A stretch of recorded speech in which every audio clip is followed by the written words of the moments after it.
El universo Matrix de los creacionistas es mentira. Una versión extrema del creacionismo de la Tierra joven sostiene que Dios hizo el mundo a propósito para que pareciera antiguo, con valles, fósiles y falsos volcanes. ¿Recuerdan lo que hicieron ayer? Por supuesto que sí. Pero, ¿y si en realidad ese ayer no hubiera existido jamás, sino que el universo se hubiese creado de la nada esta misma mañana?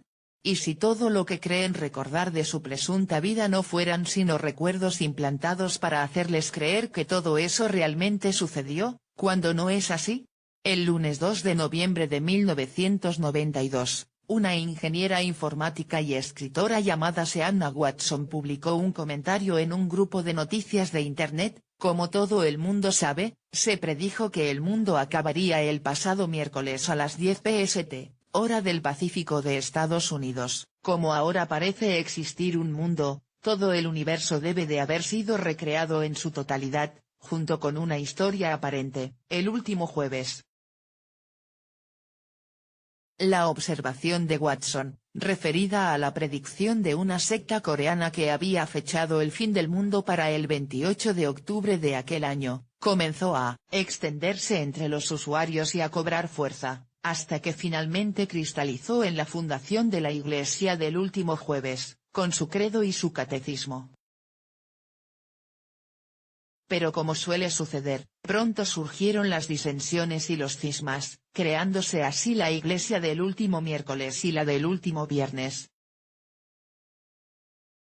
Naturalmente, todo esto no era sino una parodia, una sátira de los sectarismos religiosos apocalípticos. Su inspiración es una idea del filósofo Bertrand Russell llamada Tierra de 5 minutos.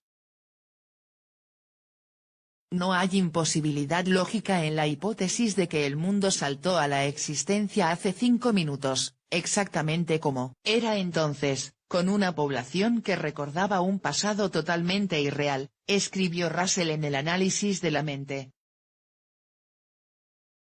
Una teoría monstruosa. Russell y la Iglesia del último jueves tienen un precedente que sí planteaba tal idea con pretensiones de realidad. Y esta concepción del universo Matrix continúa hoy vigente en ciertos círculos religiosos fundamentalistas. En 1857 el naturalista inglés Philip Henry Gosse publicó su libro Omphalos, ombligo en griego, que pretendía reconciliar los descubrimientos de la época sobre la edad geológica de la Tierra con la narración bíblica de la creación. Gosse aportó notables contribuciones a las ciencias naturales, incluyendo la invención del acuario y la puesta en marcha del primero de ellos en el Zoo de Londres. Pero por desgracia para su memoria, hoy se le recuerda sobre todo por una teoría que en su día llegó a ser calificada de monstruosa. Dios creó el mundo según cuenta el Génesis, pero lo hizo para que pareciera más antiguo de lo que es. Los árboles del jardín del Edén tenían anillos de crecimiento, Adán y Eva tenían ombligo, y por supuesto los fósiles, volcanes apagados y demás signos, de una tierra vieja habían sido colocados allí por Dios, como quien decapa un mueble nuevo para darle el aspecto de una antigüedad. Podría parecer que la idea de Gosse es un argumento común entre los creacionistas, pero no es así.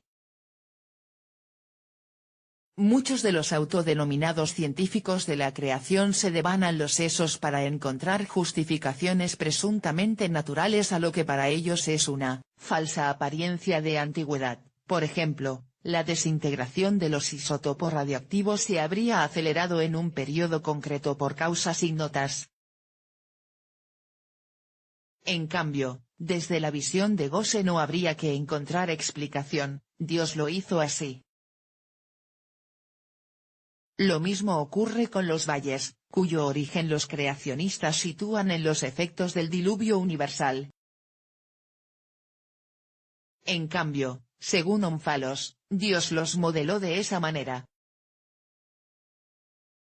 En cierto modo, es una versión extrema del creacionismo. La idea a su vez se inspira en el viejo dilema aristotélico del huevo y la gallina.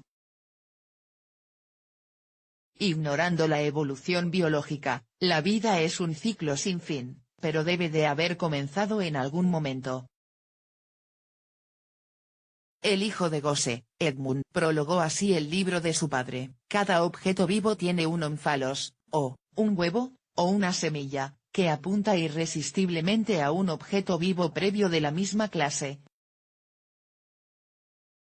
Por tanto, la creación debe significar la irrupción súbita en el ciclo, y sus fenómenos, producidos en su pleno desarrollo por la voluntad arbitraria de Dios, presentarían sin duda los estigmas de una preexistencia. La teoría de Gosse fue un fracaso rotundo en su día, el libro apenas se vendió. Según Edmund, tanto ateos como cristianos lo miraban, se reían y lo tiraban.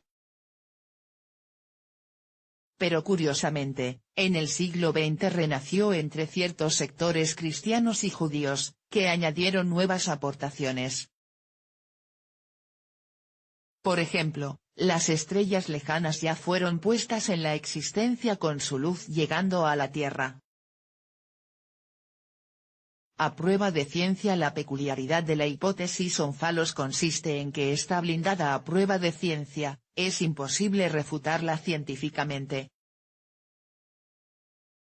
En palabras del biólogo evolutivo Stephen Jay Gould, no podemos diseñar ninguna manera de averiguar si es falsa, ni tampoco si es cierta. Ónfalos es el clásico ejemplo de una noción totalmente incomprobable. Claro que de todos modos sus defensores no se basan en el método científico, sino en un acto de fe. La hipótesis provoca bizantinas discusiones teológicas entre los creacionistas. ¿Por qué iba Dios a presentar al ser humano un mundo engañoso? ¿Es un mentiroso? Según el presidente emérito del Instituto de Investigación de la Creación, John D. Morris, Dios reveló al hombre en el Génesis qué había hecho y cuándo, para que no se dejara engañar por las apariencias. Pero siendo así, ¿por qué crear ese aspecto de antigüedad en primer lugar? Morris sugiere que la creación sin apariencia de edad es imposible. ¿Imposible para Dios? El rabino ortodoxo anglo-israelí Nathan Slitkin, cuya proximidad a la ciencia le ha costado la condena de sus ideas por parte de la ultraortodoxia judía, ha señalado algunas de las inconsistencias de la hipótesis. Si Dios ha dispuesto un mundo ilusoriamente viejo pero las escrituras revelan una creación reciente, uno podría igualmente proponer que es la naturaleza la que presenta la historia real, y que la Torá fue diseñada por Dios para probarnos con una historia falsa. Y es que todas estas dudas podrían haberse evitado si simplemente Dios nos hubiera hecho un poco menos inteligentes. Así no habríamos descubierto el engaño con tanta facilidad.